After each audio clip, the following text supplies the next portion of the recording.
Hey guys, welcome back to HPI Auto. Today we're going to do a review of the Mclaren MP4-12C, otherwise known as just the Mclaren 12C, which is the first production car Mclaren made, really ever. I don't consider the F1 a production car because it's such a limited run. So yeah, I'll go over this car and tell you about things to look out for. As always, on these cars, always make sure to get a proper PPI looked at by somebody who knows these vehicles and what to look for. So we will start at the front of the vehicle.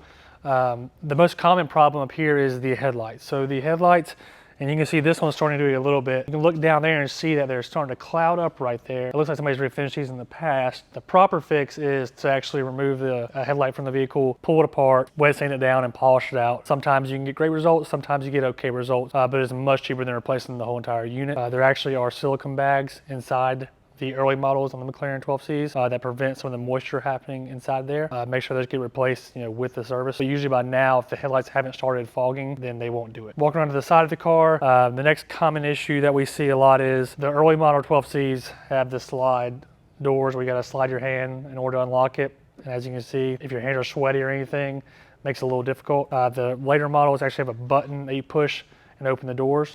One of the issues on McLarens and really in general is if the battery is to die and the window is rolled up, a lot of people try to open the doors, and if the doors do open with the window rolled up, it will actually bust the window out, and you don't want to deal with that. So that leads me to the next thing is on these cars, the batteries are extremely sensitive. And it's a lithium battery, it's super lightweight, it's costly. I think they're right around like $1,300 right now. So make sure that is always on a tender. There's actually a plug up front. All you gotta do is plug it up and let it charge, because if the battery dies in this car, it's, you have not only that window issue right there, they're a pain to get into. The way to get into, like, if you have to open the hood to get to the battery to jump it off per se, you have to lift them in here in this fender well, pull back the fender liner, and there's a cable there to pull.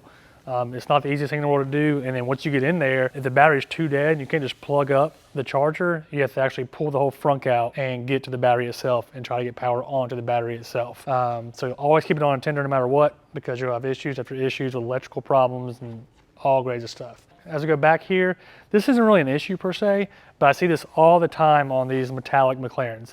The gas cap is always a different shade than the rest of the car.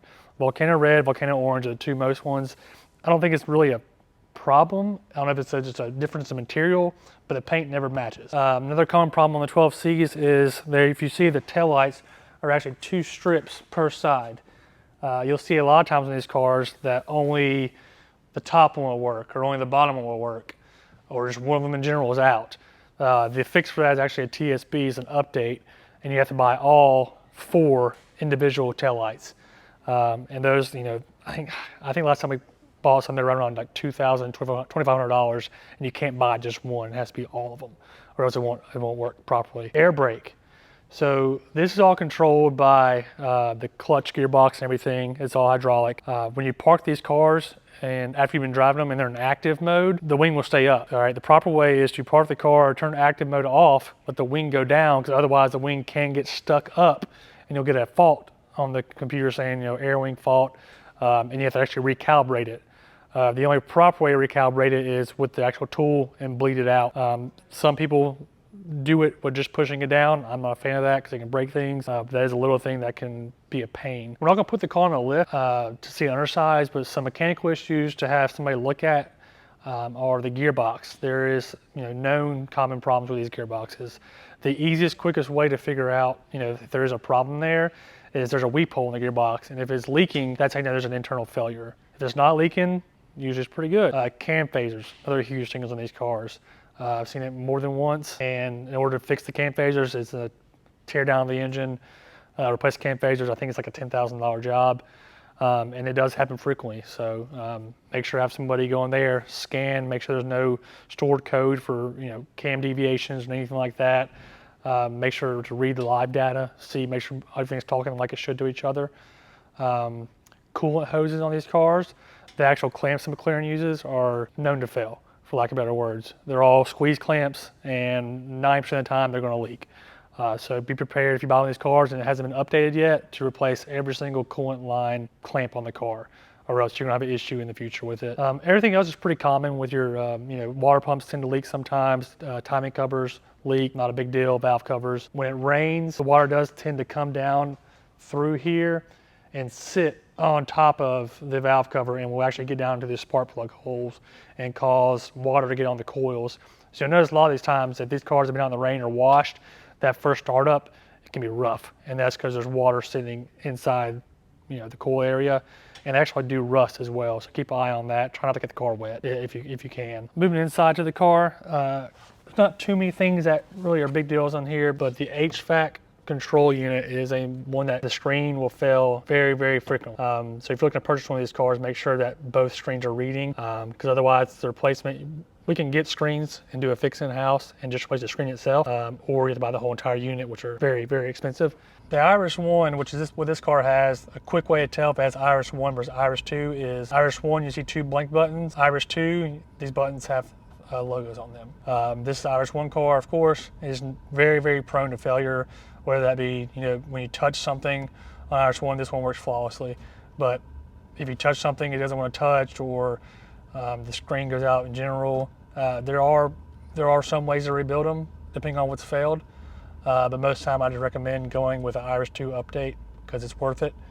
The Iris 2 isn't great either, but it is better than the 1. Another thing is sometimes I've seen, not very frequently, but on McLarens the paddle shifters are, toggle. So they go, you can upshift or downshift either way. I have seen the switches inside here get gummed up just from dirtiness, and it's hard to click it to push the gear. That's a pretty simple fix. Just kind of pull the steering wheel off, get back in there, clean up the buttons itself.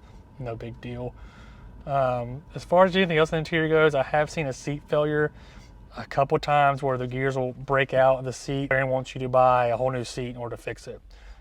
We have figured out that actually like the motors and stuff off of Audis will work, but that's if it's a motor problem or a gear problem.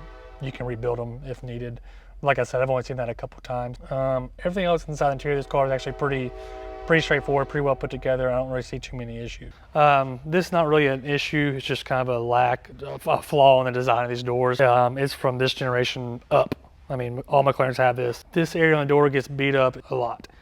PPF is a must. There's no ifs, ands, or buts. If there's no PPF on the bottom of this door, it's going to be awful. You can see this car's PPF and it's still, looks like it's chewed up. And what sucks is when you pull up somewhere or you open the door to this car, the first thing people are going to see is that.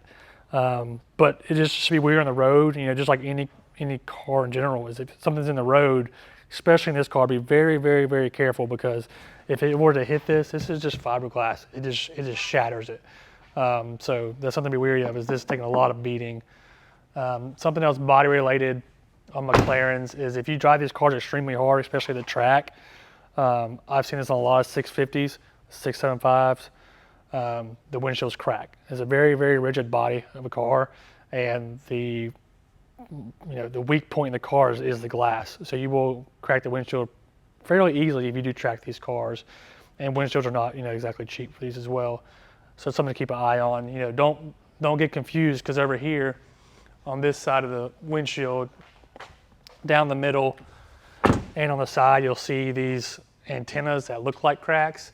Those aren't cracks, so don't be worried about those. That's a normal thing on these cars. So I was talking earlier about the plugging up for the battery. The plug is actually right here on the front. You just pull this cover back, stick the plug right there, and that'll charge the battery. Otherwise, you gotta pull this whole entire section off, which isn't difficult. It's just a pain to do that. It's similar. These cars aren't like Lamborghini where you can just have a little access battery. You actually pull everything out and get to the actual lithium battery. Another common issue on these cars, they do have hydraulic suspension on the 570s, 650s, so on.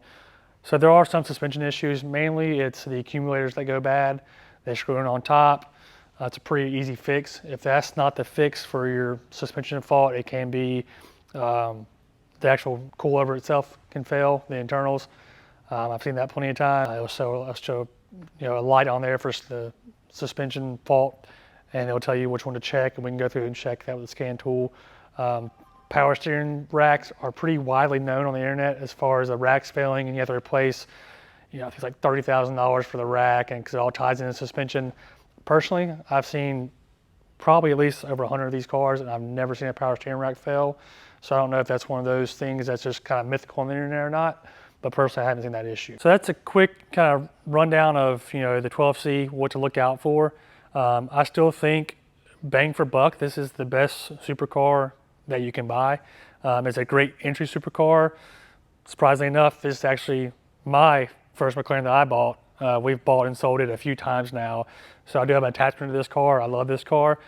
This one is for sale. It does have a tuned downpipes exhaust. It's a great running car. We've done cam phases already. We've taken care of a lot of major issues with it. So the link should be down below in the video. If you have any other questions or want any more content on these cars, please leave a comment, let us know. Thank you for your time, and like and subscribe.